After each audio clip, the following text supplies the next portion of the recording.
Antes de empezar, sí me gustaría indicaros una pequeña cuestión casi de logística, pero que tiene otro fondo. Mirad, en la carpeta tenéis, esa carpeta que habéis cogido, tenéis estos materiales que, bueno, en principio pone que son unidades didácticas, eso me ha dicho que diga Gemma Barona, pero en realidad es un manual de victimología, que está hecho entre Gemma Barona, José Luis de la Cuesta, Virginia Mayordomo y Ana Pérez Machío, y bueno, pues tiene para mí un especial interés, y entre otras cosas sí me gustaría decir que está dedicado, este manual de victimología está dedicado a Antonio Beristain y a Inmaculada Iraola, que está aquí, que está por ahí sentada.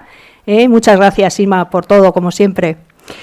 Y bueno, vamos a iniciar ya esta sesión. Esta sesión empezó con los alumnos por primera vez el curso pasado, el año pasado, en el cuarto encuentro, y esta sesión fue una idea de Gemma, que se le ocurrió que participaran alumnos, y la verdad es que es una idea que yo creo que es muy de Antonio también. Antonio Beristain pues siempre se implicaba con sus alumnos. En esta ocasión nos acompañan 4 alumnos, que son los 4 son de segundo curso, son alumnos 2 del grupo de castellano y 2 del grupo de euskera, y van a hablar, os voy a decir los nombres en el mismo orden en el que van a hablar. Son Ane Viana Salinas, Ane Boajo Pérez, Garbiño Yate Tobajas y Sergio Moreno González. Bien, lo primero de todo, agradeceros a los 4 por estar aquí. Hemos hecho alguna sesión antes en relación al tema que se va a trabajar hoy. Es una lectura sobre la base de un artículo escrito por Antonio Beristain, y bueno, la verdad es que menos que agradeceros todo el trabajo que habéis estado haciendo. Le voy a ceder la palabra a Izaskun Orbegozo, la moderadora también aquí, las dos, que va a aclarar algunos conceptos que creo que es interesante que tengamos todos presentes. Sí, gracias Isabel, gracias a los alumnos y gracias a todos vosotros.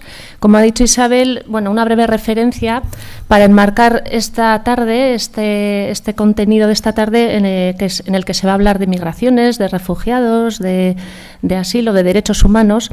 Entonces, si bien la Convención sobre el Estatuto de los Refugiados define el concepto jurídico de refugiado, también en nuestro derecho español está la Ley 12/2009 que regula el derecho de asilo y la protección subsidiaria, y también recoge los conceptos jurídicos tanto del derecho de asilo como el de refugiado. Entonces, el asilo es un derecho que se materializa en la protección dispensada a los nacionales no comunitarios, a los apátridas, a quienes se les reconoce la condición de refugiado.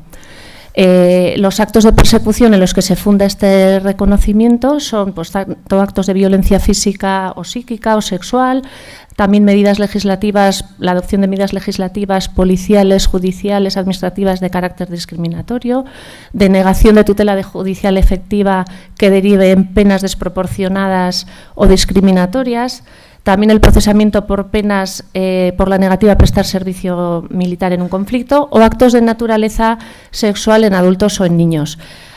Si bien el asilo es un derecho, el refugio es la condición en la que se reconoce a toda persona que, debido a fundados temores de persecución por motivos de raza, religión, nacionalidad, opciones políticas y, como novedad, también por temas de género o orientación sexual, se encuentra fuera del país de su nacionalidad y no puede o no quiere, por esos motivos, acogerse a la protección de su país. También se aplica a los apátridas que carecen de nacionalidad y se encuentren fuera del país donde antes tuvieran su residencia habitual, también por los mismos motivos que os he comentado, o también por cuando tienen que cumplir el requisito de no estar incurso en alguna causa de las que establece la normativa, como son pues, cometer un delito contra la humanidad, actos contrarios a los principios de Naciones Unidas, así como que no se le haya denegado o revocado pues por representar una amenaza para la seguridad del país o haber sido susceptible de una condena firme por cometer un delito grave. Así, pues en este marco de referencia doy paso a Isabel otra vez para que sigamos en el tema. Gracias. Bueno, sí quería añadir una cuestión que la hemos visto en más de una ocasión con los alumnos y esta vez no ha sido una excepción. Y es que en ocasiones hemos trabajado un texto de Antonio Beristain, en esta ocasión sobre xenofobia, sobre migraciones y xenofobia, y sucede cuando lees a Antonio Beristain que hay algunos términos que nos pueden resultar algo complejos, ¿no? Entonces, queríamos plasmar aquí algunos de esos términos. Tenemos justicia anamnética, tenemos metarracionales, holístico, y hay un término, esto lo han hecho entre Gemma Barona y Alberto Lalde, que él es profesor en la Escuela de Trabajo Social, y curiosamente, para que veáis que nos sucede también a los más que somos más mayores, esto de la complejidad, es que a Gemma, no sé, algo le jugó una mala pasada, no sé si los dedos o qué, pero en vez de poner Euroetic ha puesto Eroetic. Entonces, no quiero decir nada más, lo vamos a dejar aquí con esta chispa de humor y sin más vamos a empezar esta mesa en la que van a participar los 4 compañeros vuestros. Van a participar, vamos a dejar que hablen los 4 y a continuación dejaremos unos minutos para que si queréis les hagáis unas preguntas o aportéis también vosotros alguna reflexión. Sin más, adelante, Ane. Bueno, kaixo. Ni azken boladan pilpilean dagoen gai baten inguruan mintzatuko natzaizue, imigranteak eta delinkuentzia hain zuzen ere. Azken finean, kriminologoak garen heinean benetan azpimarragarria iruditzen zaidalako. Hasteko eta gai honi lotuta hurrengo galdera planteatu nahi nizueke eta horren inguruko hausnarketa bat egin dezazuen. ¿Por qué tenemos más miedo a los inmigrantes? ¿En qué se diferencian de nosotros para provocarnos ese miedo? Azken finean, aipatzekoa da, ez ezagunari diogula beldurra. Eta horrek, atzerritarrei eta hauen inguruan ditugun ikuspegiei eragiten die. Egia da, azken hamarkadetan, etorkinen kopurua hazi egin dela, eta horren bestez gure diskriminazioa gora egin du. Izan ere, imigrante hauek gure herrira delinkuentzia burutzera datozela pentsatzen dugulako. Egia da, datuetan oinarritzen bagara, atzerritarrekin batera delinkuentzia tasak igo egin direla, baina honakoa ez dauka zertan erlazio zuzena izan behar. Azken finean, imigranteen tasak pizkunde izugarria izan duelako eta aldiz delinkuentzia modu arinago batean igo izan delako. Gainera, delinkuentziak beste faktore batzuk edo beste kausa batzuk eraginak ere hasi izan dira. Honen harira, Urrengo grafikan datu objektibo batzuk bildu izan ditugu eta ikus dezakegu 2014 urtean Espainiar estatuan guztira 227.956 delitu burutu zirela eta horietatik Espainiar nazionalitatea zutena 203.157 pertsona izan ziren. Eta gero ikus dezakegu zue beste nazionalitate bat dutenak Espainia burutu zituzten delituak. Honekin lotuta, Antonio Beristainen esaldi bat bildu dugu benetan oso interesgarria kontsideratu dugulako. La suma de euros hurtados o robados por 1.000 inmigrantes queda muy por debajo de la cantidad defraudada a Hacienda o a la seguridad pública por un solo ciudadano español.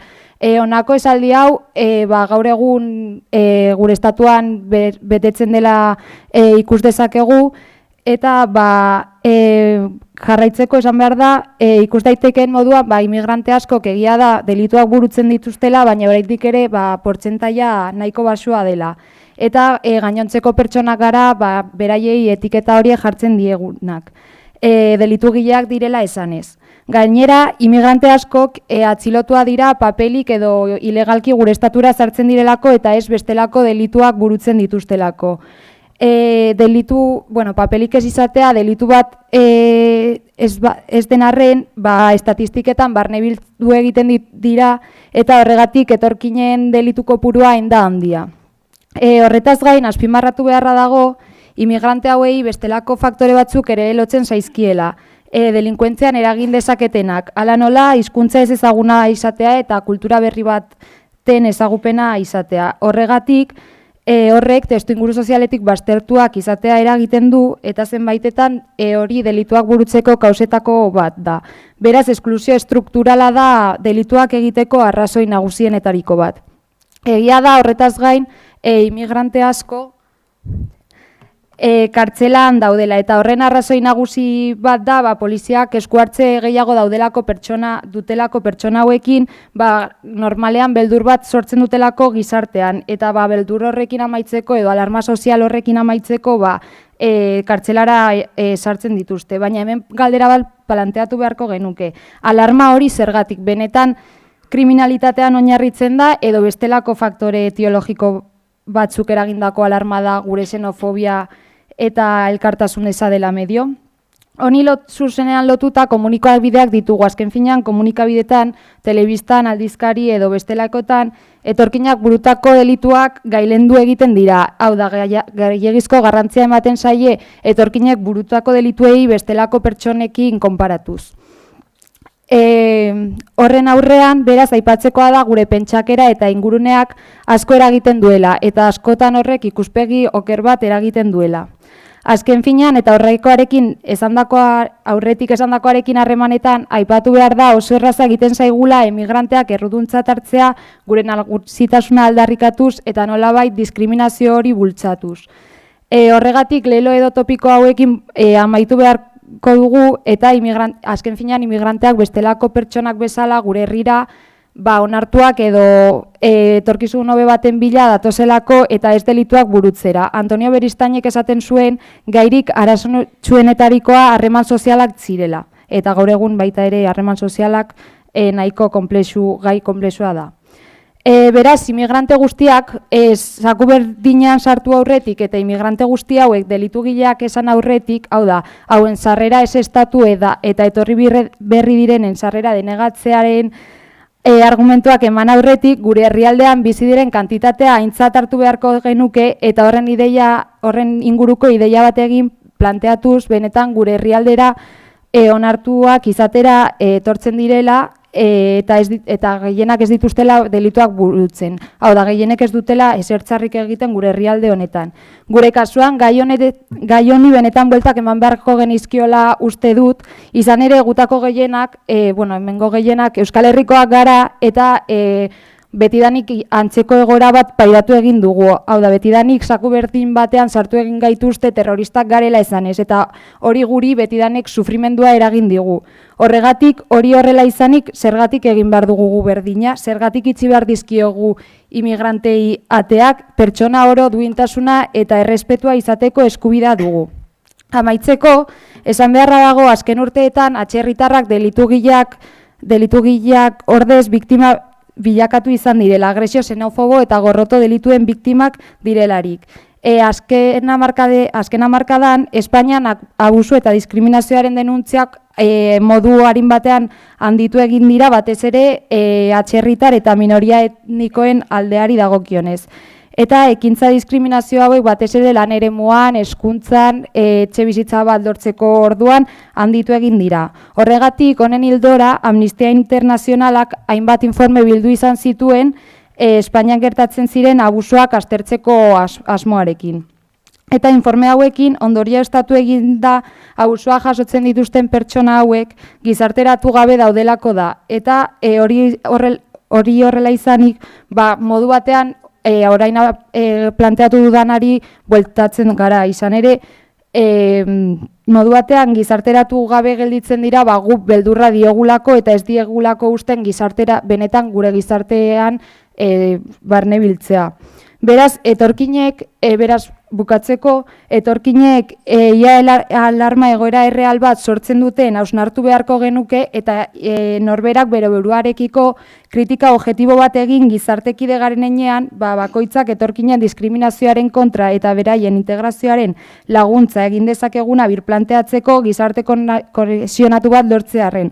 Azken finean, honako honek hainbat arazo ekidingo lituzkelako eta beraiei buruz dagoen ikuspegi hori aldatzeko aukera emango lukelako. Eta orain nire kideari pasako diotitza. Eskerrik asko Ane.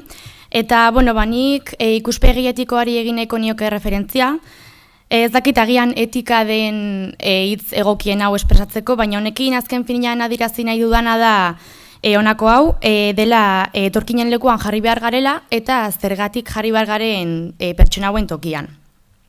Orduan, testinguru honetan kokatzeko, datu objektibo batzuk aipatuko izkizuet, hemen pantailan ikuste dituzuen guztiak, adierazten dituzte aurtengo migrazio-rutarik erabilienak edo, eta aurten 680.923 pertsona bere herrialdetik alde egin dute, eta gainera bidean 3.175 pertsona hil dira. Gainera, aipagarria da ere bai mafien existentzia, izan ere mafiak bidean zehar pertsona hauek gidatzeko dirutza handi bat kobratu egiten dietela. Orduan, hau da besterik gabe immigrazioaren kontestu horretan kokatzeko informazioa. Orduan, alde objektibo alde batera utzita, lehen esan bezala etorkinen egoera ulertzeko ahalegina egin beharko genuke, eta horretarako bide egokia iruditu zait pertsona hauek lehenengo pertsonan bizi izan dutena entzutea, ez? Eta horretarako testigantza batzuk hartu ditut, adibide batzuk, he cogido unos testimonios para ver lo que sufren estas personas al fin y al cabo. Orduan, lehenengo adibidea Ganbiako pertsona bat izango genuke. Jauara izeneko gizon bat da, 2008 urtean Espainiara etorri zena, beste 85 pertsonekin batera arrantzaontzi baten kargamentuan izkutaturik. Espainiara iritsi zenean, 40 egun atxilotuta egon zen, eta ondoren lan bila hasi zen. Gaur egun Almeriako negutegi abandonatu batean bizi da, eta bertan suposatzen dezutenez oso baldintza txarretan bizi da. Adibidez, sabaia apurtua dago, ezetasun handia dago eta bar, eta ez daukate osasun zerbitzurik. Beraz, azken finean bizirauteko egiten dutena da tomatea landu, diru eskaeritzen dira eta gurutze gorriak baratutako janaria jan egiten du. Eta testigantza honetako aipagarria iruditu zaidana, izan da, berez, pertsona hau grabatua izan behartzen testigantza egiteko orduan, baina ez esan zuen, ez zuen arriskatu nahi bere familiak horrelako baldintzetan zegoela ikusterik. Hori lehenengo adibide bezala, eta gero Kolonbiara pasatuko ginateke, kasu honetan izango genuke Grace izeneko emakume bat, Espainiara etorri zena duela 13 urte, eta orain bikote heldu baten etxean egiten du lan, garbitzaile lanak egiten, baina lehen beste etxe batean egin zuen lan eta bertako nagusiak berataz abusatu egin zuen, eta pertsona hau egoera nahiko psikologiko larrian utzi zuen. Gainera bere esanetan ez da bere egoera bakarra, baizik eta horrelako egoera asko ematen dira, abusuen egoerak, eta gainera lana uzterakoan emakume asko oraindik kotizazioa ordaintzen jarraitu egin behar dute Espainian modu erregularrean jarraitzeko. Honez gain, gaur egun Siriako egoera azken aldi hontan nahiko gogoan daukagunez, bertako jendearen testigantzak aztertzea ere garrantzitsua iruditu zait. Orduan, bi adibide bezala, izango genituzke honako hauek. Guda baino lehen ez nuen inoiz pentsatu Europara joatea, bakarrik turista moduan, baina nire ametsak desagertu ziren guda hasi zenean. Eta besteak esango luke Damaskon armak nonai daude, bi aukera ditugu, arma bat erabili edo hil. Gure etxea utzi behar izan genuen merezi dugun bizimoduaren bila. Orduan, testigantza hauek irakurri ondoren, guk planteatu beharko genukeen galdera izango litzateke. Eta gu izango bagina pertsona hauek, ¿qué pasaría si estas personas fuéramos nosotros mismos? Izan ere, historian zehar Espainiarrek ere beste herrialde batzutara emigratu dute. Orduan, goazen Espainiako migrazioaren historia pixka bat laburki aztertzera. Voy a explicar un poco la historia de la migración en España. Orduan, alde batetik izango genuke, ozeanoz bestaldeko emigrazioa, jomuga nagusiak Latinoamerika, Estatu Batua, Kanada eta Australia izanik.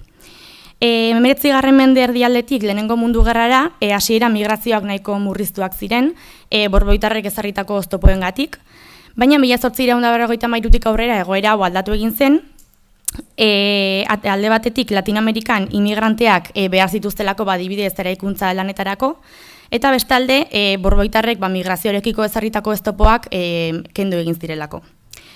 Gero, bigarren mundu gerraren artean, segurtasun eza nagusitu zen, gainera krisi ekonomikoaren ondorioz eta Espainiaren blokearen ondorioz, guda zibilaren ondoren, migrazioa murriztu egin zen, baina berriro 1945 urtetik 1960 urtera, Nazio Batuen erakundeak blokeo hau kendu egin zuen, eta Frankoren erregimenarekiko joera aldatu egin zen, beraz hemen berriro emigrazioaren loraldia nagusitu zen. Hori ozeanoz bestaldeko emigrazioi dagokienez, eta gero izango genituzke Europarako migrazioak. Hemen jomuga nagusiak Frantzia, Alemania eta Suitza izango lirateke. 20. mendearen erdialde arte emigrazioa nahigurria izan zen, baina gero 1950 urtetik 1973 emigrazioa iraunkorra bihurtu zen, Europan barkatu, Bigarren Mundu Gerraren ostean lan eskaintza oso zabala sortu zelako. Eta azkenik, gaur egungo joerari erreferentzia eginez, egia da duela urte batzuk arte Espainiaren egoera ekonomikoa ez dela esango nuke txarra, baina gaur egun krisi ekonomikoaren ondorioz Espainia emigrazio lurralde bat kontsideratu daiteke, izan ere lan eskaintza gaur egun urria da, eta beraz alduenak azken finean aukera berrien bila joaten da beste herrialdetara. Orduan, beraz, Espainiako migrazioaren historia hau ikusita, ondorizatu dezakegu, azkenean, emigrante espainiarrek, hau da, onera etortzen direnek, ez dituztela Espainiara datozenek jasandako hainbat baldintza txarrak pairatu. Orduan, galdera da, zergatik tratatzen ditugun pertsona hauek hain gaizki, ez aldiegu arreta berezirik eskaini behar, gu baino egoera okerragoa jasandutelarik. Orduan nola gustatuko litzaigukegu tratatuak izatea? ¿Cómo nos gustaría a nosotros que fuéramos tratados en otros países? Izan ere, emigrante askoren giza eskubideak ez dira respetatzen, diskriminazioa eta abusuak ematen dira eta bar. Orduan, gu beste herrialdeetan nola gustatuko litzaiguke tratatuak izatea, ez? Azken finean, haien lekuan jartzea ezin zaigu hain zaila egin, ze gu ere immigranteak izan gara eta etorkizunean izan gaitezke. Izan ere, inmigrantea izatea ez da jaiotzetik esleitzen zaigun ezaugarri bat, baizik eta edonor edozein momentutan migrante bat bihurtu daiteke. Orduan bukatzeko, konklusio bezala esan nahiko nuke immigranteak azken finean gu bezalako pertsonak direla, eta referentzia egin nahiko nioke Antonio Beristainek bere testuan aipatzen duen kontzeptu bati, agente moralak deitzen den kontzeptu bat. Eta honekin esan nahi du, azken finean immigranteek ahaztu dugun edo ikusi nahi ez duguna gogorazten digute, eta errealitatea ulertzen laguntzen digute. Al final, los inmigrantes son agentes morales, según lo que decía Antonio Beristain, porque nos recuerdan lo que hemos olvidado o lo que no queremos ver y nos ayudan a entender mejor la realidad. Eta, bueno, honekin hitza nire kideari pasako diot. Gracias, Anne, por cederme la palabra. Buenas tardes. Intentaré ser lo más breve y concisa posible. Como creo que para entender lo que nos acontece en este momento presente, y me refiero a la gran crisis humanitaria que estamos viendo últimamente, que es la más grande después de la Segunda Guerra Mundial, es preciso remontarnos a los orígenes del asunto. Me gustaría contextualizar la situación de Siria de forma acorde con su historia, que desgraciadamente ha sido manejada por la avaricia y por el poder. Podemos situar este país en Oriente Próximo, concretamente al norte de la península arábiga. Siria es un país ocupado en su gran parte por un desierto, que le dota de 1/3 del petróleo y gas natural mundiales.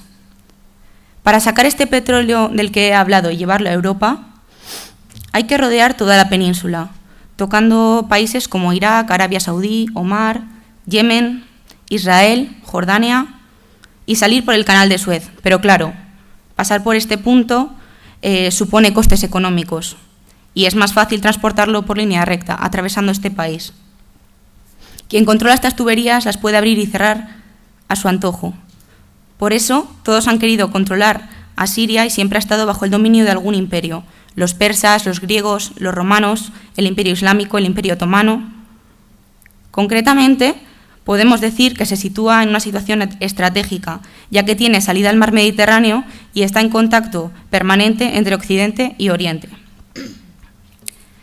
Como ya he dicho, ha estado bajo el dominio de muchos imperios, entre ellos el del Imperio Otomano. Estuvo bajo él 600 años.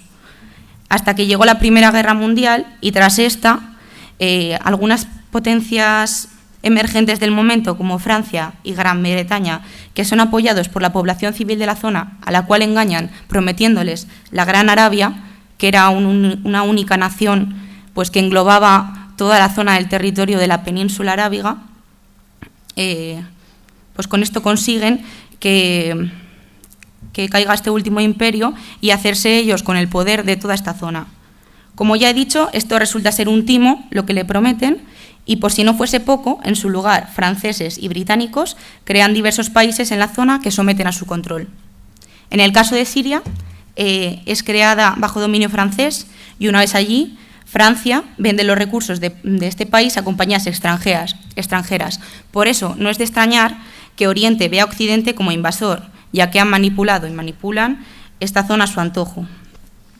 Luego de la Segunda Guerra Mundial, estos países abandonan la zona y de aquí en adelante Siria comienza a ser otra vez manejada de nuevo, injustamente, por gobiernos totalitarios, en este caso de ideología Baath. Me refiero al gobierno de Al-Assad padre y Al-Assad hijo. La población aquí al principio también es engañada, bajo un mensaje de libertad, de unidad, de socialismo, pero resulta que tanto Al-Assad padre como Al-Assad hijo utilizan la represión militar contra toda forma de protesta o pensamiento ideológico diferente al de su gobierno, llevándose por delante miles de vidas y dejando bastantes heridos. Esto da lugar en Siria a numerosos conflictos internos avivados por la petición de democracia por parte de los pueblos árabes, concretamente en el 2011, con la llegada de la primavera árabe, que fueron aprovechados por la oposición y por grupos radicales, que os sonará bastante lo del Estado Islámico, ISIS. Bueno, actualmente y desde hace aproximadamente 4 años nos encontramos ante una Siria dividida en 2 bloques, el bloque del gobierno y el bloque de la oposición. El de la oposición, a su vez, está dividido en 2 subbloques. El bloque del gobierno de Al-Assad, con el apoyo militar de países como Rusia, China e Irán, y el bloque de la oposición, a su vez dividida entre el Ejército Libre de Siria y el Frente Islámico, reconocidos, por así decirlo, institucionalmente, y los grupos radicales como Al-Nusra e ISIS. En sí, el Ejército Libre de Siria y el Frente Islámico son apoyados por estos países que veis en la diapositiva: Estados Unidos, Turquía, Francia, Inglaterra y Arabia Saudí. La situación en Siria, como diría Antonio, es macrovictimizante, ya que los sirios son víctimas aquí y en su país. Son víctimas aquí porque les cerramos la puerta en las narices y cuando les dejamos pasar les ponemos 1001 trabas haciéndoles asimilar nuestra propia cultura. Quizá estemos inmersos en una cultura etnocentrista y solo nos acojamos a aquello que proclamaba el derecho romano. Dum Romae viveris, romano vivite more. Mientras habites en Roma, vive según la costumbre romana. Son víctimas en su país, digo, porque fruto de todo lo que os he explicado anteriormente, en su país solo les queda un puñado de ruinas, una economía destruida y una población dividida. Por eso, solo buscan huir por todos los medios, incluso entregándose a mafias, cruzando el Mediterráneo sin unos medios mínimos.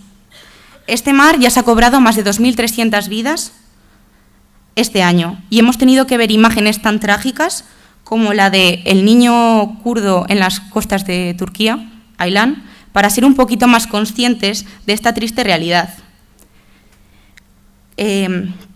Como dice un artículo que leí recientemente, que se llama El portador compasivo, publicado en El País por Gustavo Martín, hay imágenes que tienen el poder de enseñarnos lo que antes nos negábamos a aceptar. ¿Os imagináis que esto que pasó en París el viernes pasado, todos los días de vuestra vida, os ocurriese todos los días de vuestra vida en vuestra ciudad? ¿No intentaríais marchar lejos con vuestros seres queridos? Frente a esta situación, Europa no sabe todavía cómo afrontar el problema. El populismo se ha aprovechado de la situación amenazante de que Europa sufre por parte del Estado Islámico y deja de lado este drama, apoyándose en lo que llaman ahora precaución, protección o seguridad, como un brochazo de pintura sobre el mensaje indiferencia, intolerancia e incluso racismo. Vivimos en una sociedad individualista, una epidemia de desafección, de apatía. Vivimos sumidos en el rechazo al otro, a lo diferente. Pero, ¿realmente qué es lo que nos diferencia?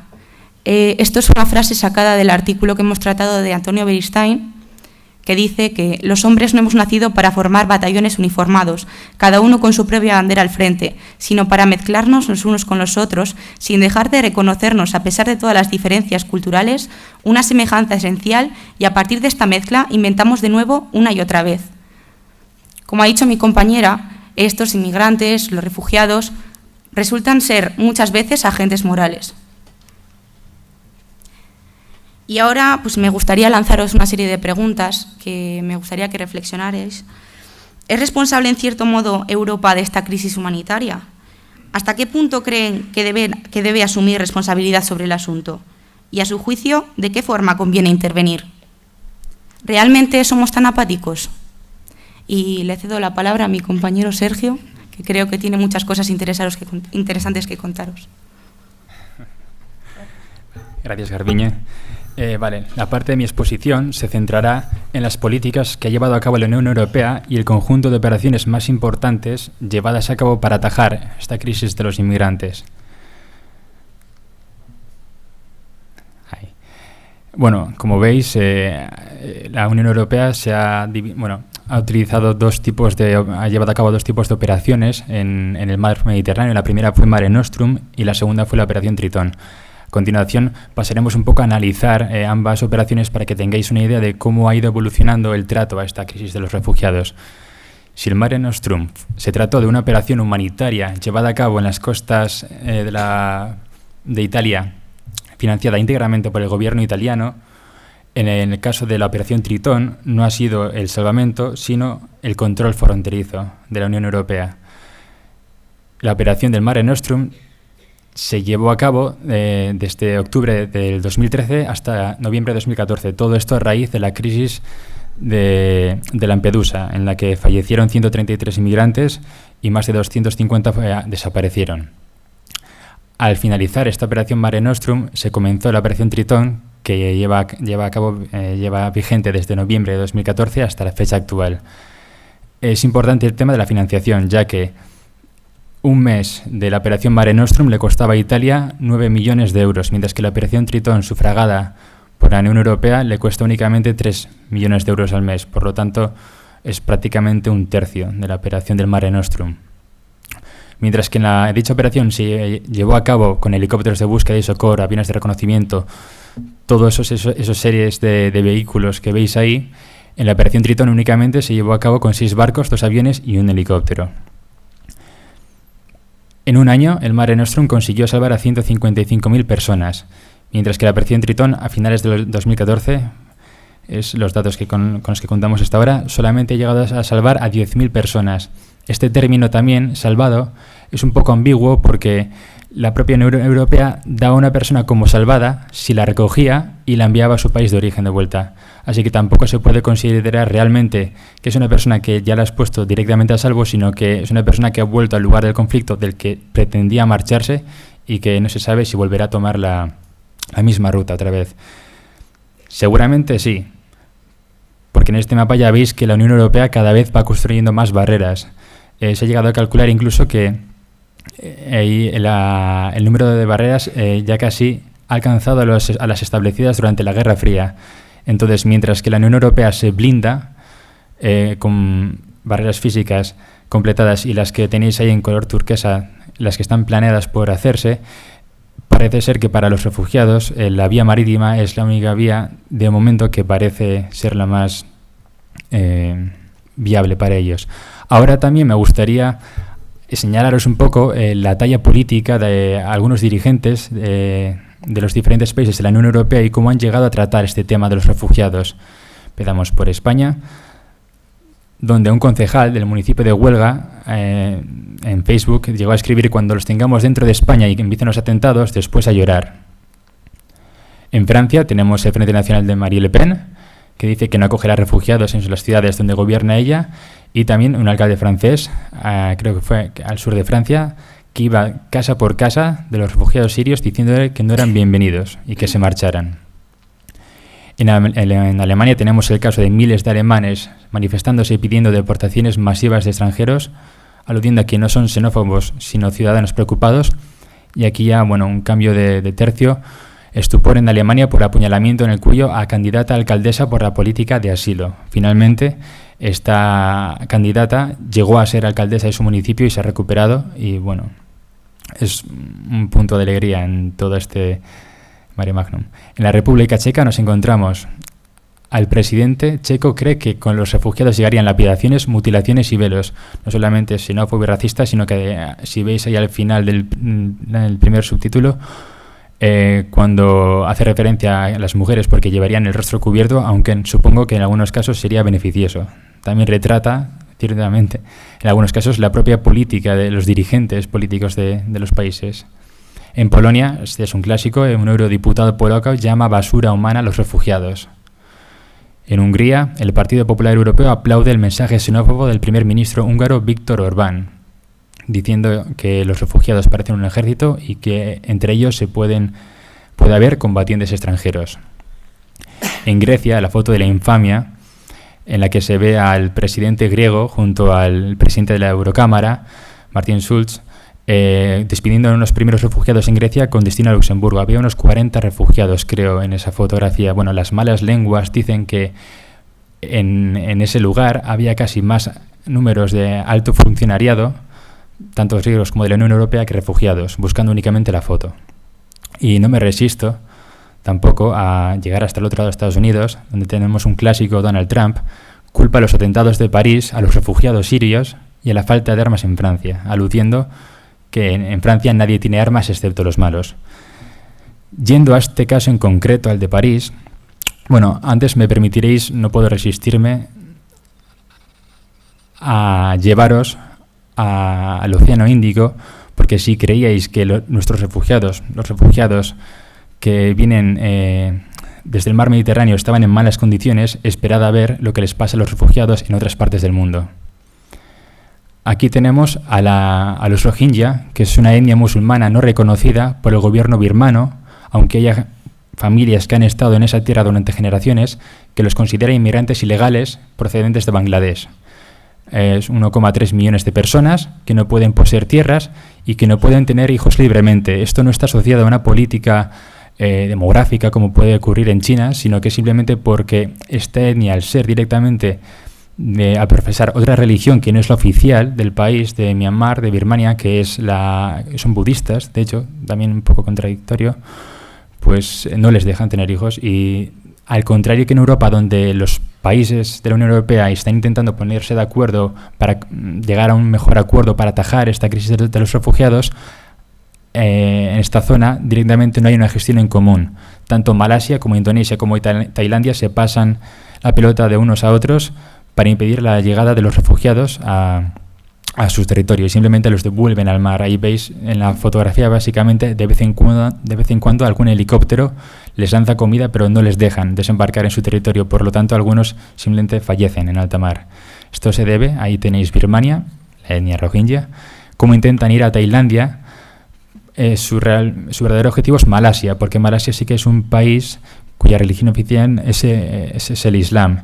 Y al pasar por Tailandia directamente les dicen que no, porque uno, ya tienen bastantes refugiados, y dos, porque podría afectar, porque el aluvión de miembros Rohingya podría afectar al estilo de vida tailandés. A Malasia tampoco los quieren, aludiendo también a que ya tienen un cupo excesivo de refugiados. Y Indonesia, que aun teniendo libertad religiosa, sí que es cierto que es el país con más musulmanes del mundo. Aun y todo, tampoco los aceptan.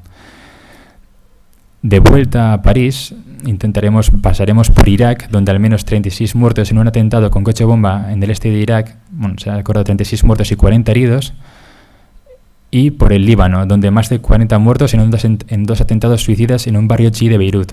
Luego veréis por qué he hecho estas dos referencias a Irak y el Líbano. A lo que vamos, el atentado de París. No hay mucho que decir, todos sabéis lo que ocurrió.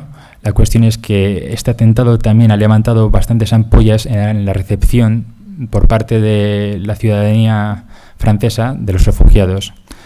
A este respecto, en el texto nos encontramos, yo creo, también dos fragmentos importantísimos. Como ya han dicho mis compañeras previamente, os los voy a leer, pero es la idea con la que os tenéis que ir de aquí. Hemos de reconocer en los inmigrantes, ante todo, personas concretas de carne y hueso en tanto que agentes morales.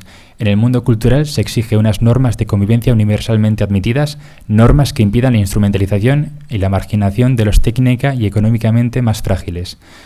Esta es de Antonio Beristain. Él, en su texto, también hace cita a unas palabras de Pedro Arrupe, que dicen así: los inmigrantes juegan en cierta manera el papel de conciencia de los países de este nuestro continente en todo lo que se refiere a sus relaciones con el tercer mundo. ¿Por qué digo esto? Esto sonará. La imagen no sonará, de hecho. Solamente tenéis que sustituir la F por vuestra imagen de perfil. Se ha puesto de moda en las redes sociales a raíz de los atentados y, bueno, es una especie de postureo 2.0, pero no me malinterpretéis. Opa, ahí no. Es comprensible que nos preocupemos por los sucesos que han tenido lugar en una zona demográficamente, geográficamente más cercana a nosotros. Puede que tengamos familiares ahí, puede que tengamos amigos, puede que incluso hayamos visitado París. Viajar crea lazos, crea vínculos y experiencias compartidas que nos hacen empatizar con otros lugares y su gente. Y sin embargo, parece que mediante ciertas acciones, como la de poner la bandera francesa en Facebook, categorizamos diferentes niveles de víctimas. ¿Acaso Facebook nos dio la opción de poner la bandera siria, la libanesa o la iraquí, por los sucesos que os he mostrado previamente? Este mapa está tomado de una web de humor, pero yo creo que refleja bastante certeramente cómo nos tomamos las tragedias que ocurren a nivel mundial. En cierta manera, este tipo de acciones nos blinda ante el sufrimiento y el dolor que pueden estar teniendo lugar en otras partes del mundo, como si la verdadera tragedia se mascara en Europa, en Estados Unidos, en Japón, Australia y en otros países del globo, como si existieran víctimas de primera, segundo o tercer nivel. Las barreras que formamos respecto al otro, en este caso, ellas no son únicamente físicas, sino también psicológicas. Fingimos olvidar que hay gente pasándolo mal fuera y más tarde pasamos a olvidar que fingimos. Es por ello que tanto las palabras de Beristain como la cita que realiza del padre Arrupe cobran tanto sentido e importancia hoy en día. La afluencia de refugiados que huyen del mismo horror que presenciamos en París, tal y como ha dicho Anne previamente, nos recuerdan lo que nos encantaría olvidar. Que lo que a nosotros tanto nos convulsiona, ellos lo viven día a día. Su presencia invoca la fragilidad de nuestro confort y bienestar, así como a replantearnos por qué Occidente les castiga a ellos, a los refugiados, y no a las fuerzas mundiales que iniciaron los conflictos por los cuales ellos se han tenido que desplazar. Por ejemplo, estas noticias de mayo de este año. La coalición internacional mata por error a 52 civiles en un bombardeo en Siria. ¿Creéis que le ha pasado algo a la coalición internacional liderada por Estados Unidos? Hasta la fecha nada, y va a seguir así. Entonces, ¿no sería más lógico y humano que Facebook, por ejemplo, nos hubiera dado la opción de colocar algo así? Una especie de sentimiento global hacia todas las víctimas para no tener que realizar este tipo de categorizaciones. No querría acabar esta intervención sin antes mencionar a una serie de refugiados ilustres que con su granito de arena pues llegaron a significar algo importante en la historia, cuyos hallazgos fueron un gran descubrimiento para la humanidad. Entre ellos se encuentra Albert Einstein, cuyas ideas nos ayudaron a entender la naturaleza de la luz, espacio y tiempo; Malala Yousafzai, referente mundial por defender los derechos de las mujeres bajo el régimen talibán, además de premio Nobel; Sigmund Freud, aquí he hecho un poco de trampa porque el hombre ya era un poco viejete cuando se tuvo que desplazar forzadamente. Pero bueno, cambió la forma de pensar en la que la gente de todo el mundo pensaba respecto a sus propias mentes. Isabel Allende, considerada como la escritora viva de lengua española más leída en todo el mundo; el 14º Dalai Lama, erudito y figura espiritual, además de premio Nobel de la Paz; Hannah Arendt, una de las filósofos más influyentes del siglo XX; y por supuesto Freddie Mercury. ¿Quién se puede imaginar un mundo sin Freddie Mercury? Eso es todo. Muchas gracias.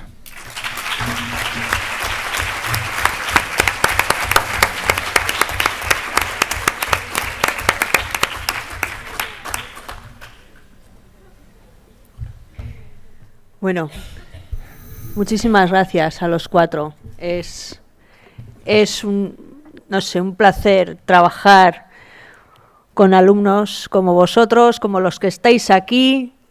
Yo ya os lo he recordado a los alumnos de primero que estáis aquí, que espero que os quedéis bien con lo que ha sucedido, porque vosotros vais a estar aquí el curso que viene con Gema, Miren, Virginia, etcétera, con Izaskun, conmigo y con todos los que estáis aquí. Bueno, pues ya sabéis, en primero ir pensando quiénes vais a ser voluntarios, darle vueltas ya. En cualquier caso, ahora vamos a dar paso a un turno de preguntas, o si queréis compartir alguna reflexión. Ya os han lanzado los compañeros que tenéis aquí en la mesa algunas cuestiones que creen ellos que pueden ser interesantes. Y sin más, adelante, a ver si alguien se anima. Nagore, por aquí. Bueno, lo primero de todo, daros la enhorabuena, porque lo habéis hecho muy bien. Y luego me gustaría trasladaros una pregunta que me hace un estudiante de tercero de Criminología que ahora mismo se encuentra en Barcelona. Se llama Julen Ramos. Bueno, son dos preguntas. La primera es: puesto que proponéis abrir las puertas a los inmigrantes, me gustaría saber si conocéis las repercusiones que puede tener un flujo masivo de inmigración en Europa. Y hago ya la segunda pregunta: ¿qué postura debería tomar España en base al apoyo de los bombardeos que está llevando a cabo Francia? Eso es todo.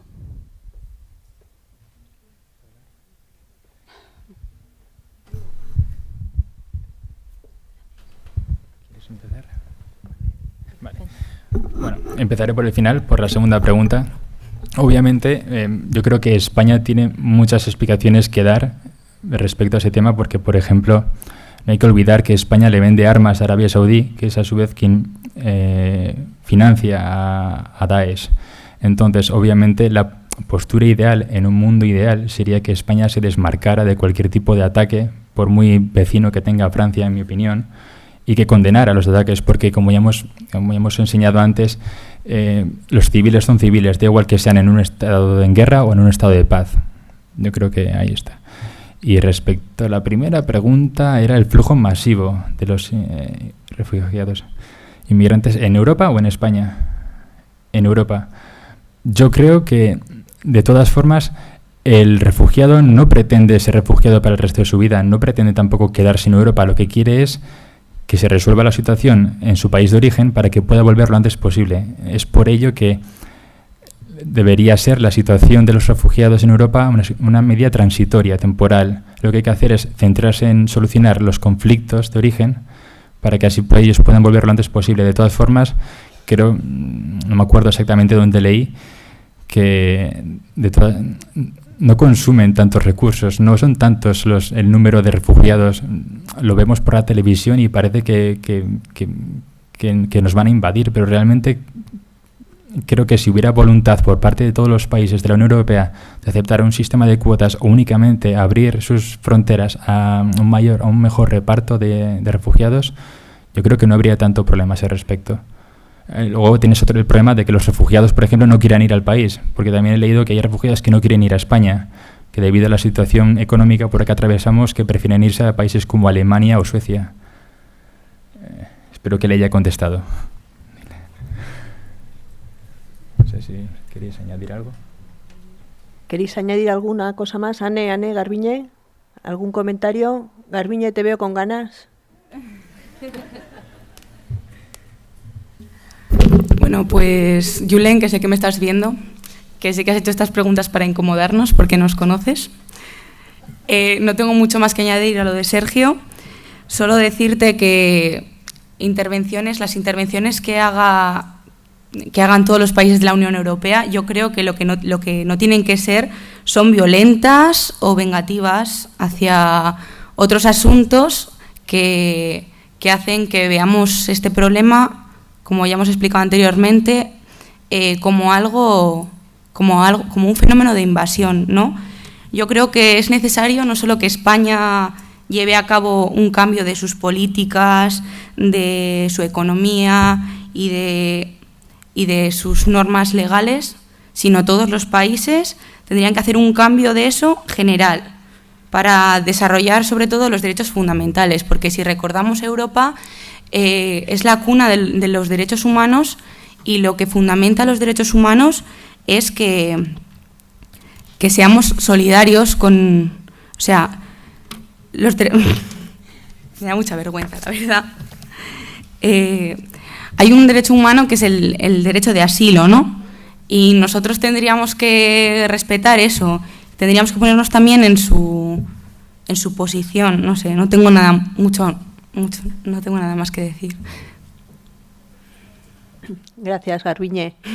Bueno, coméntale a Julen, Nagore, o no sé si ahora nos está viendo, nos está viendo, sí, ¿no? Bueno, un saludo a Julen desde aquí. Julen es uno de los alumnos que el año pasado estaba en esta mesa, así que entiendo que lo estará viviendo muy especialmente. Muchas gracias, Julen. Ignacio, creo que querías preguntar algo.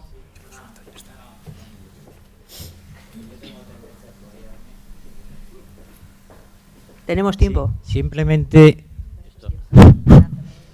aprovechando las fotos que habéis puesto, que ha puesto Sergio, solamente en relación con 3 personas que hay ahí, porque a los otros desconozco. Bueno, Isabel Allende la ha leído, las noticias de la que está arriba también, Ana Aren la ha leído con emoción y dolor.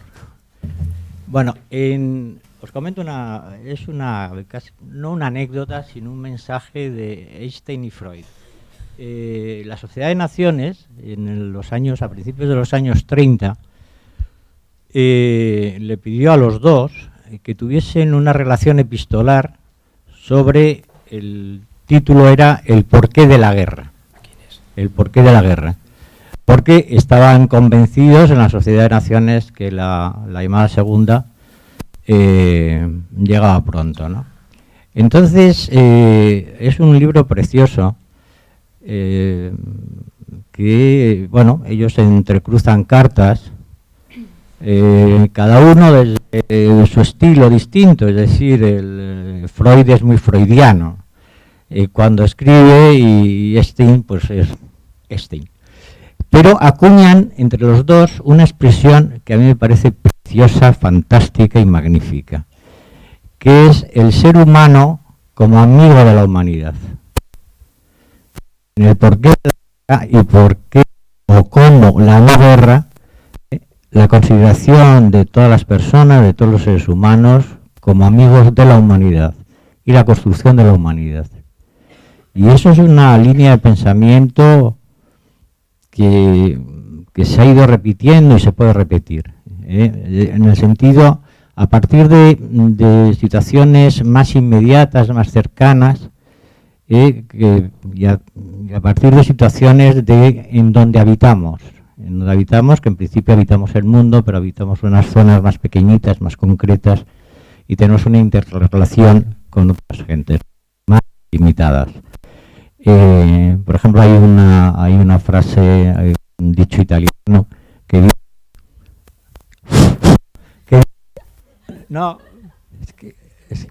dice algo así como: habitar la casa es habitar el barrio, es habitar la ciudad.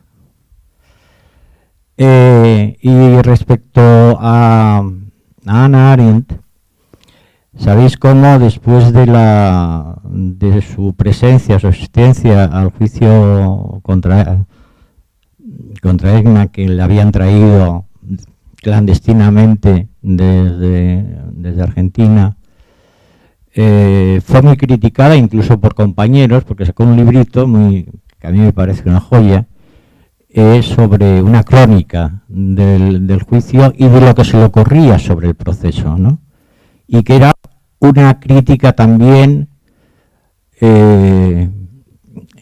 evidentemente muy directa al Tercer Reich, pero también lo que había en la población alemana, o en la mayoría de la población alemana.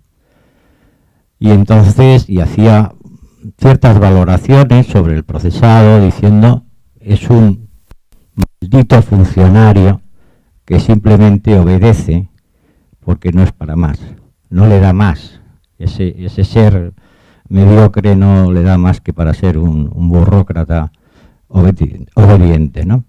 Entonces, y a partir de ahí acuñó una expresión que luego se ha ido repitiendo mucho, que es la banalidad del mal.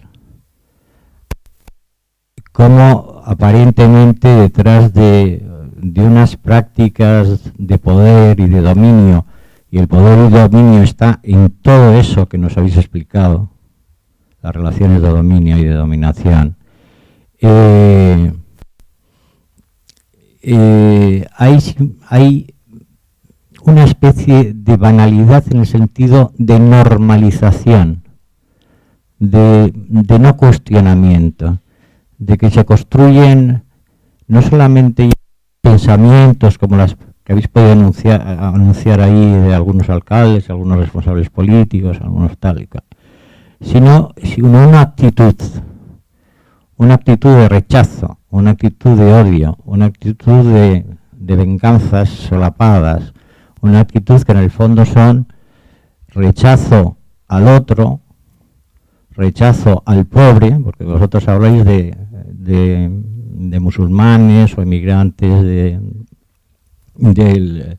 del ámbito musulmán, pero por ejemplo, en España no hay ningún problema para que venga el rey o los reyes de Arabia Saudí y se gasten miles de millones en unos 15 días, ¿no?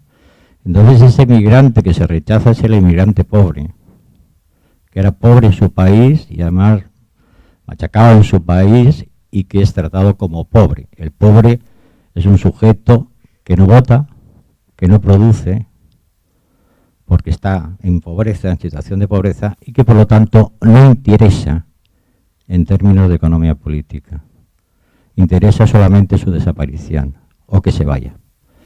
Entonces, no sé, yo creo que hay de referencias en todos los autores y todas las cosas que habéis dicho. A mí me parece importantísimo para intentar comprender algo, para seguir intentando comprender toda la historia geopolítica de esa zona de Oriente Medio.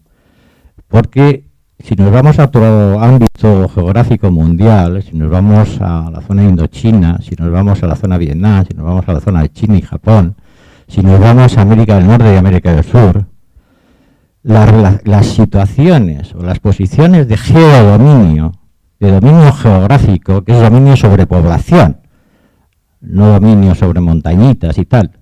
Las montañitas van incluidas ya, y los campos van incluidos, y las producciones van incluidos, y las personas van incluidas. Y las personas marginadas, por ejemplo, en Chile, como puede ser la comunidad aymara, va incluida también en el dominio. Entonces, todas las historias geopolíticas reproducen unos espacios de dominio, de poder, sobre otras zonas geopolíticas.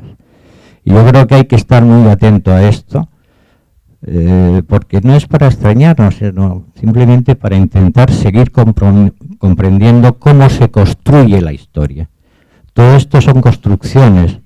Los seres humanos tenemos capacidad de construir nuestra vida, pero nuestra vida en la medida en que sea solidaria y de ayuda mutua, o que sea, bueno, como dice la Marsellesa, igual, fraterna y libre, ¿no? Lo que pasa es que esa igualdad, esa fraternidad y esa libertad tenemos que construirla. La Declaración de Derechos del Hombre y del Ciudadano de finales del 18 está sin aplicar. La Declaración de Derechos Humanos de Naciones Unidas del año 48 está sin aplicar. Entonces tenemos que construir eso.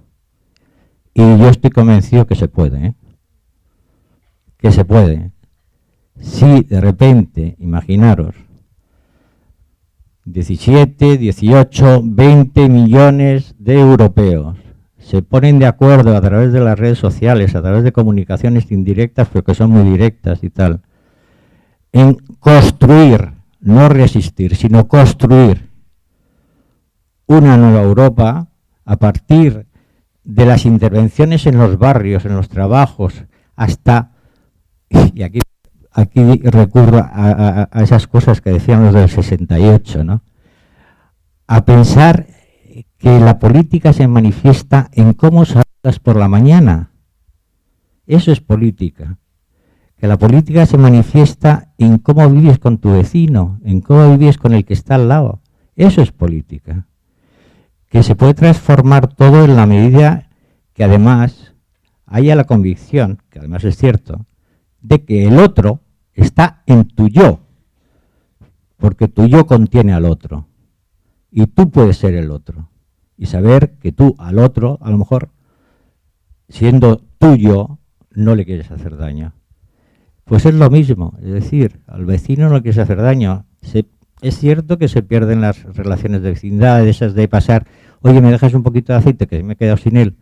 Bueno, pero se pueden construir tantas cosas,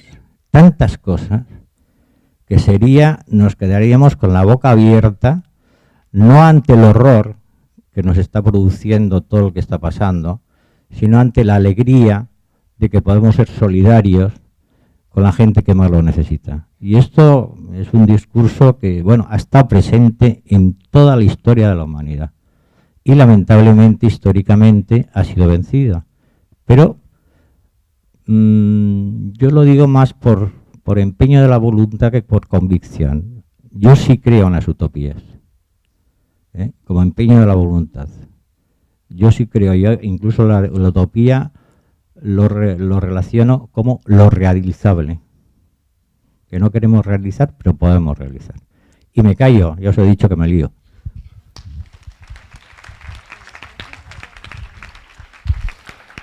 Muchas gracias, Ignacio. Miguel, sí. Adelante. Bueno, yo os hablo como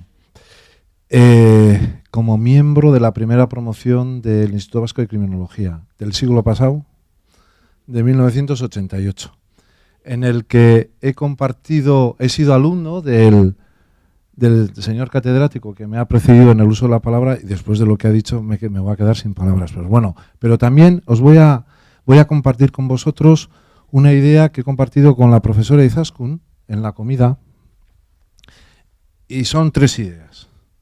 Primero, sinceramente, os digo de verdad, si no, no cogería el micrófono, los que nos dedicamos a vivir de la lengua en el sentido de que hablamos en los foros, etcétera, no necesitamos para una carga de autoestima esto, que estoy siendo la primera promoción de criminólogos del País Vasco, que como alumno recibimos la docencia en el antiguo Instituto de Peña Florida, que algunos de los aquí presentes están, que no entrábamos en los pupitres porque ya éramos adultos.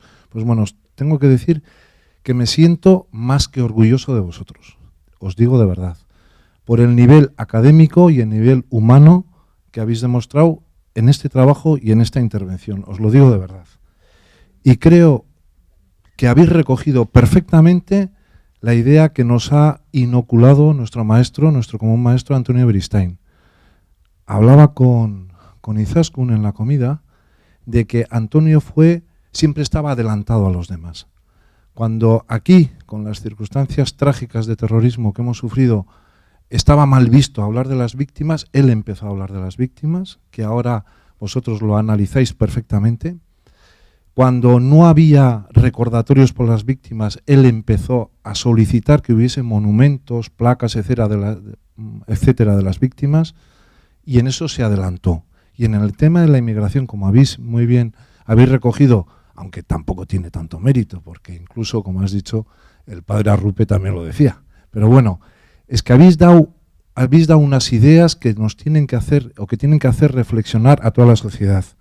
Y en ese sentido os quiero decir, para no usar las mismas palabras que mi profesor, don Ignacio Muñagorri, tenemos algunas canas, alguna barba blanca, pero yo he sido alumno suyo, que conste, que sigáis así y que el futuro no está en manos de ese señor que no tiene dignidad con su calva y se tiene que envolver el pelo y que vive en la costa oeste norteamericana y que dice las salvajadas que dice, sino recogiendo el mensaje que ha dicho Ignacio Muñagorri, el futuro está en vosotros, en la conciencia que tenéis, en trasladar esas ideas a la sociedad, participando en todas las agrupaciones municipales, en nuestra sociedad, municipales, provinciales, de cuadrilla, etcétera, etcétera. Porque las víctimas, tengo una amiga que ahora sale para París, las víctimas de París son una monstruosidad. Lo que está ocurriendo como si fuera la Inquisición, con una lectura absolutamente errónea de lo que es, utilizan la religión para eso, como vosotros bien sabéis. Pero insisto, que el futuro está en vosotros, en transmitir vuestro conocimiento y vuestra sensibilidad a la sociedad. Y os pido, como miembro de la primera promoción del Instituto Vasco de Criminología, que por favor sigáis así. Nada más, gracias.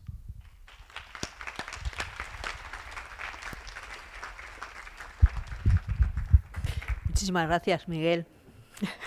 siglo pasado y milenio pasado. Solo por fastidiar en esta confianza que hay.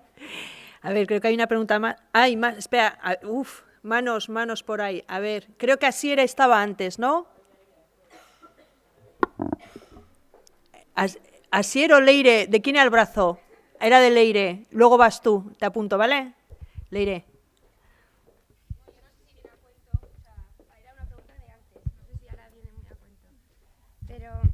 Yo quería preguntar, bueno, el texto que un poco habéis utilizado de referencia, que es un artículo sobre inmigración y xenofobia entre las instituciones, como lo habéis tomado de referencia, en ese artículo hay un término que, bueno, más que una pregunta, es como preguntaros qué pensáis sobre este término que es la discriminación positiva, que no es lo mismo que la no discriminación, entendido, y aplicado al último tema que se ha hablado sobre pues, esta crisis humanitaria o el tema de los refugiados y tal, pues a ver si creéis que se puede aplicar o qué opináis sobre esta discriminación positiva. No sé si me va a contestar.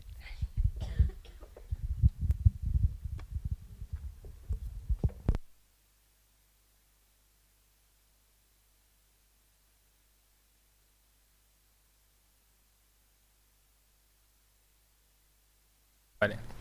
Dices discriminación positiva en relación con los refugiados.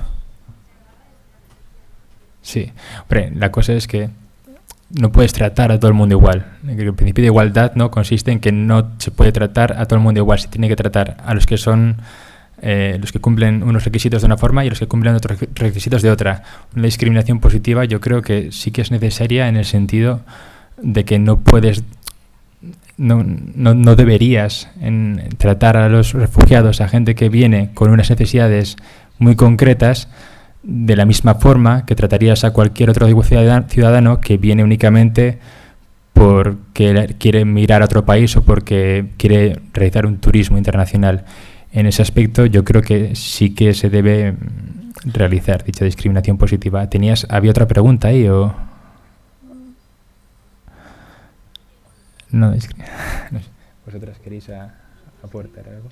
No, sin más. Yo, como he dicho en mi intervención, los inmigrantes y en concreto los refugiados, cuando llegan a nuestro país, están en una situación de vulnerabilidad. Entonces, como dice mi compañero, igual pienso que él, que no hay que tratar a todo el mundo por igual, en este caso, sino facilitarles esa integración, o por lo menos es el pasar el mal trago, porque tú ten en cuenta que lo han pasado mal en su país, han estado reprimidos en su país, han estado en situaciones muy precarias y además han pasado un tramo de mogollón de kilómetros por mar, arriesgando su vida y la de su familia.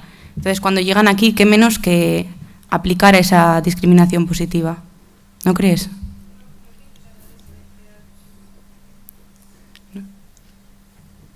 No, ya. ¿Estás de acuerdo con ello? No pasa nada. Que sea individualizada, la integración de alguien que sea individualizada teniendo en cuenta pues las condiciones con las que ha llegado, por así decirlo.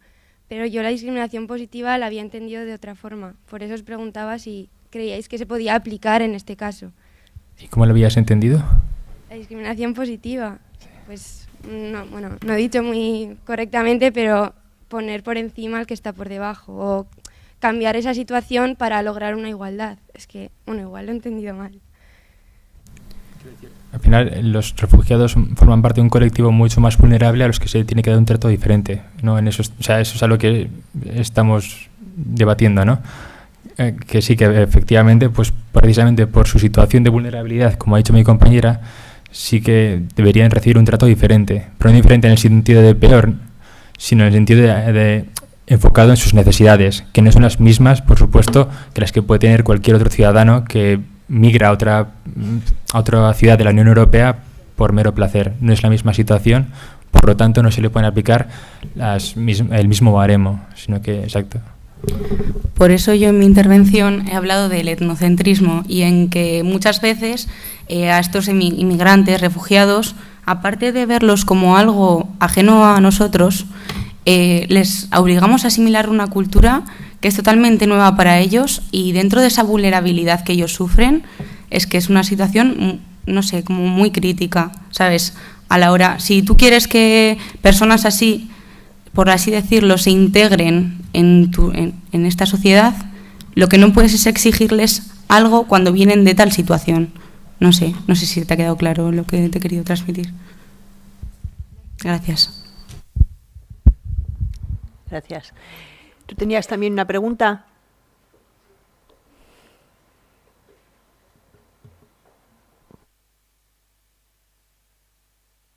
Vale, gracias. Yo la verdad es que cuando vengo, no sé si tengo la impresión de haber sido un mal alumno y por eso discrepo de opiniones mucho más serias y solventes que la mía, o haber sido bueno y tener una opinión crítica o ver las cosas desde otro punto de vista, que yo creo que Antonio eso lo intentaba mucho con los alumnos, que aprendiésemos a ver otras cosas. Y lo digo porque cuando hablamos, pues la opinión generalizada es de que los refugiados tenemos que acogerles y bueno, pues todas estas cosas, pero yo me planteo si los sirios no se quedan a luchar por Siria, ¿a qué sitio van a volver? Si los sirios dicen que nosotros tenemos que luchar la batalla de Siria, ¿a qué Siria se están refiriendo? Si son los europeos los que tienen que ir a pelear allí o los países de su entorno. Y me planteo si en la guerra del 36 los españoles que lucharon contra el alzamiento eran unos imbéciles. Quiero decir, ¿por qué no se marcharon si lo bueno es marcharse?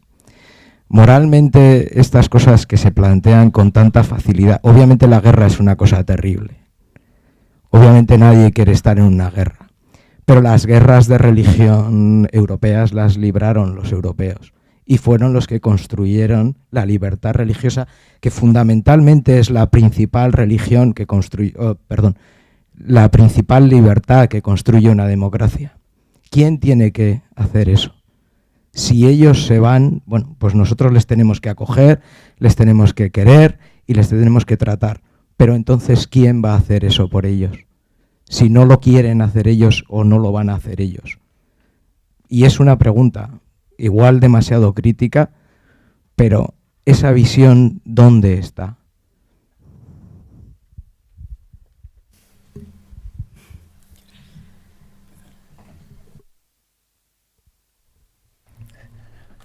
Cuando hablas, también mi opinión, no es dogma de ley, pero cuando hablas de acoger a los refugiados, de si tenemos que acogerlos a todos con los brazos abiertos, ahora mismo en Siria, ¿cuántos bandos hay? Quiero decir, tienes el bando de Bashar al-Assad, tienes Daesh, tienes el Ejército Sirio de Liberación, tienes a los kurdos por el norte y luego tienes a la población civil que lo que quiere es seguir con su vida. Cuando, por ejemplo, tal y como hemos visto en la noticia anterior, no es que los europeos tengan que salvar a los sirios, es que son ellos, en mi opinión, los que están provocando la situación en Siria. Conflictos tanto desde el bando de Estados Unidos como el de Rusia. Entonces, aparte, esa gente viene a Europa, no viene la mayoría, según se ven en las noticias y no sé si habrá algún estudio al respecto, vienen con familia, vienen con padres, con madres, con hijos. Son gente que obviamente no se puede lanzar igual a la guerra directamente a proteger su país porque además no tienen medios, no disponen de armas, mientras que el Ejército de Liberación, el Daesh y el propio ejército del país sí que poseen armas para poder enfrentarse. Entonces sería un poco irresponsable, en mi opinión, quedarse en un lugar en un lugar de conflicto cuando tienes igual gente a tu cargo.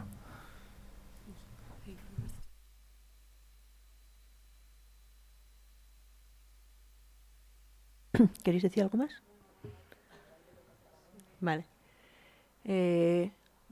Miren, estaba por aquí, luego te cedo a ti, aquí la compañía se había adelantado.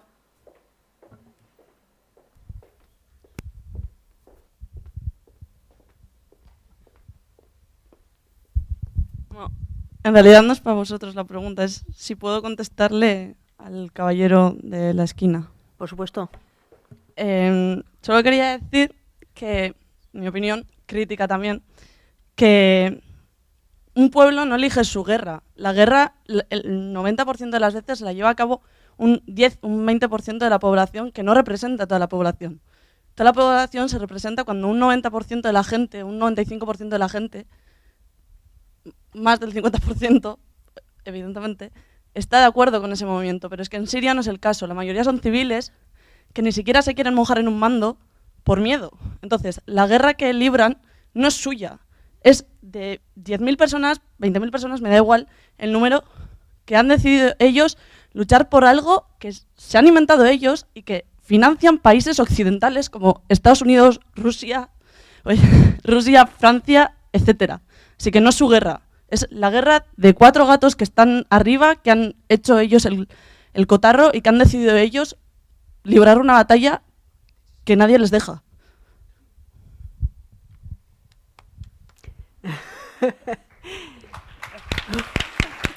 Es un provocador. A ver, hay una mano por ahí, Asier, sí.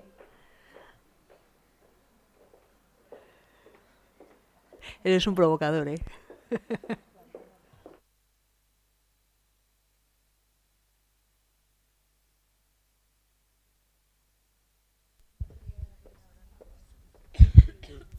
Vale, hola. Respecto con lo que decía ahora mismo esta chica, esta mujer, en la Segunda Guerra Mundial, en Alemania, con el movimiento nazi, no eran, la gran parte de Alemania, las personas no eran nazis, ¿no? Lo que pasa es que tenían un ejército que hacía mucho daño y yo creo que ocurre lo mismo ahora, ¿no? Al final a todos los sirios se les pone la etiqueta de ser fanáticos religiosos y pues como hay unos pocos, ¿no?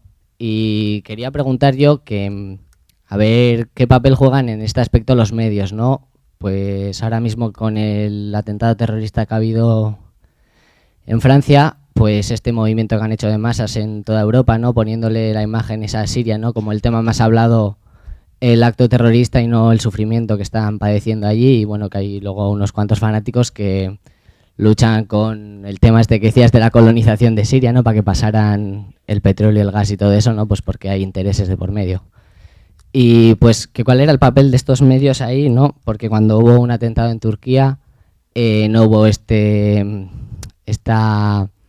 no tuvo esta repercusión en todos nosotros, ¿no? Ver las noticias todos los días sobre el atentado, esa situación de peligro, ¿no? De peligro inminente, ¿no? Se va acercando y más que nada eso lo repito ya otra vez, que a ver los medios qué pasa, ¿no? Que ahora estamos poniendo la etiqueta a cualquier persona que sea musulmana, ¿no? Ya directamente yo he visto comentarios como de que piden que si vemos alguna situación extraña de comunicados de la Archaña, vaya, que si vemos alguna situación extraña de alguna persona con rasgos musulmanes o de origen arábico, ¿no? Pues que avisáramos a las autoridades y cosas de este tipo, ¿no? Entonces esta alerta que nos han creado, si es real o es intensificada por los medios y nos estamos creyendo una película que es una película.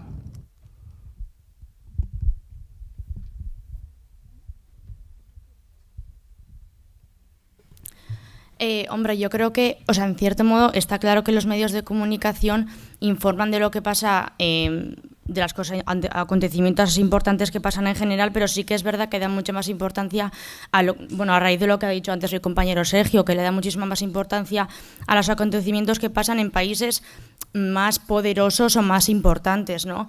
Y a raíz de eso, pues parece que se generaliza, pues eso, como que metemos a todas las personas en un mismo saco simplemente porque han atacado a un país que es más importante que los demás, ¿no? Entonces yo creo que los medios de comunicación sí que juegan un papel realmente importante en este tema. Y bueno.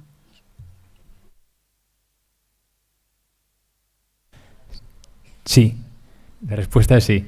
Y, por ejemplo, hace poco también salió una gráfica del discurso que dio Hollande al día siguiente de los atentados y el discurso que dio Bush 3 días después del 11S, y ves las gráficas y ves que las palabras clave utilizadas son o las mismas o muy parecidas. Guerra al terror, acto de guerra, terroristas, Entonces, lo que quiero decir es, yo creo que sí, encima, además, se intensifica mucho el mensaje del miedo al otro y se intensifica mucho la histeria, la paranoia colectiva que se pretende crear con ello, porque además lo que haces de esa manera es ponerte de tu lado a la opinión pública y a la ciudadanía para justificar una guerra que en sí es injustificable. Y bueno, no estoy muy al día de los medios de comunicación ni de los periódicos en Francia, pero aquí ya ves, por ejemplo, no sé si puedo citar periódicos o... Bueno, quiero decir, la Razón, por ejemplo, en la O, ¿no? Era la de paz, la de Pray for Paris, cuando el título de la portada era Guerra contra Siria. O sea, quiero decir, está tan viciado todo el tema, en mi opinión, de los medios de comunicación, que hay que mirarlos con lupa siempre. Bueno, no solo añadir una cosa, que es como veis en los medios que aquí llaman eso terrorismo y luego, por ejemplo, la contraofensiva que lanza París lo llaman estrategia militar. Nada más que añadir, ¿no? Para que veáis en qué vocabulario utilizan los medios. Mira, yo... Voy a intentar, miren... simplemente, bueno, yo estoy aquí de moderadora, pero me has recordado una cosa, así que voy a hacer compartir una cosa que muy relacionada con los medios de comunicación, que me ha estado todo el tiempo rondando la cabeza según hacías esta reflexión, y es que después de lo que ha sucedido este fin de semana en París, yo creo que todo el mundo hemos tenido, bueno, el WhatsApp, etcétera, etcétera, que te llegaban todo tipo de informaciones, hemos tenido un bombardeo de información, ha sido tremendamente impactante, estamos todos realmente conmocionados y preocupados, nos hemos solidarizado evidentemente, y en todas estas mensajes que recibes, opiniones, etcétera, etcétera, a mí me llegó por WhatsApp un comentario de, bueno, un anónimo, en el que en las redes sociales pues había comentarios, por ejemplo, pues evidentemente de apoyo hacia las víctimas en París, y pues saltaba gente que decía, ya, ¿y por qué no decís lo mismo cuando con los atentados de no sé dónde, ¿no? ¿Por qué ahora nos afecta y estamos todos tan dolientes con este tema? Entonces era un anónimo que respondía a esto con una reflexión en el sentido de que hay, bueno, que nosotros hemos reaccionado de esta forma, con esta cercanía no solo física, es decir, es que somos, en nuestro caso, somos limítrofes, pero es que culturalmente también nos identificamos más, ¿no? Pero había otros factores, y entre ellos era el que decía el impacto que había habido a través de los medios de comunicación. Decía, evidentemente, los medios de comunicación en Francia son mucho más rápidos porque tienen más medios para difundir lo que ha sucedido. Todo el mundo tiene un móvil para grabar imágenes, todo el mundo puede compartir imágenes. Los periodistas tienen libertad para informar. ¿Qué sucede si nos vamos a 5.000 kilómetros? Pues evidentemente la gente ahí, para empezar, no hay libertad de información. Las informaciones son mucho más escasas. Los periodistas no pueden realizar una labor como la que pueden hacer en Francia. La gente que tiene allí no tiene acceso a Internet ni a estas redes sociales como pueden tener aquí. Es decir, la información ya de por sí es más escasa. No es que no quieran trasladar información sobre los atentados que puedan suceder en otros sitios, es que probablemente no se puede trasladar esa información de la misma manera que se ha hecho en estos casos. Evidentemente, los medios de comunicación tienen un poder impresionante, lo sabemos, pero sí que es cierto que no es tanto un no querer informar sobre unos atentados y sí sobre otros, sino que muchas veces que no existen los medios de la misma manera, quizá, ¿no? No será por hacer un apunte. Miren. La última comentario y luego aplaudimos, de verdad.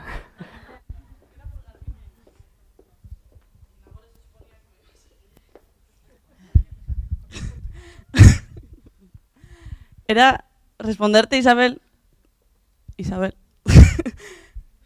A ti, estoy de acuerdo con lo que dices, que no son los mismos medios ni hay los mismos recursos, pero yo sí no creo que sea el hecho de no querer informar, sino que en parte sí, por intereses económicos, políticos, etcétera, pero yo creo que los bombardeos en Siria, en Líbano, es como los secuestros en África o los secuestros que llevan a cabo en Colombia y países de Latinoamérica en el que hay crimen organizado también. Yo creo que lo hemos normalizado. O sea, los bombardeos en Siria y los cientos de personas que mueren al mes lo hemos normalizado. Y cuando pasa aquí, lo vemos algo como súper extremo, cuando allí pasa todos los días. Y eso lo llevan a cabo los medios porque cuando pasa aquí lo repiten 20.000 veces. Yo me acuerdo que puse el domingo el telediario y seguían hablando de París como si hubiera pasado hace una hora. Sin embargo, lo de Líbano, lo que pasó el jueves pasado en Beirut, lo escuché a la noche y ya no lo volví a oír. Es que nada, absolutamente nada. Y vale que en París hubo más muertos, pero las 43 personas que murieron en Beirut el jueves pasado y los 200 y pico heridos que hubo, también cuentan. Y aunque sea allí, no costumbre, pero si se ve allí más normalizado, afecta igual. La tercera variable a la que hacía alusión precisamente esta persona cuando daba esa explicación, la cercanía cultural, la cercanía física, la facilidad o no de transmisión a través de los medios, y la tercera era la que tú acabas de decir, la excepcionalidad de lo que ha sucedido. En otros sitios sucede más normalmente y ya parece que deja de sorprendernos, ¿no? El tercer elemento, que era la explicación de por qué nos había conmovido de esta forma, era la excepcionalidad de lo que había sucedido. Era eso, efectivamente. Izaskun. Sí, bueno, ya para cerrar la mesa de la tarde, sí me gustaría comentar, al hilo de lo que ha comentado Ignacio, Isabel, bueno, de lo que ha salido en general, ¿no? Del principio de solidaridad. A mí sí me parece que Europa, el papel de Europa, como su nombre indica, ¿no? Unión Europea, además del principio de solidaridad, pues demostrar un principio de unidad, ¿no? Que realmente sea una Europa unitaria en la respuesta al tema a la situación y al drama de los refugiados, una respuesta rápida y urgente como la ayuda que necesitan, que es rápida y urgente, ¿no? Y un poco pues era cerrar con esta opinión. Muchas gracias a todos. Gracias a los cuatro y gracias a vosotros.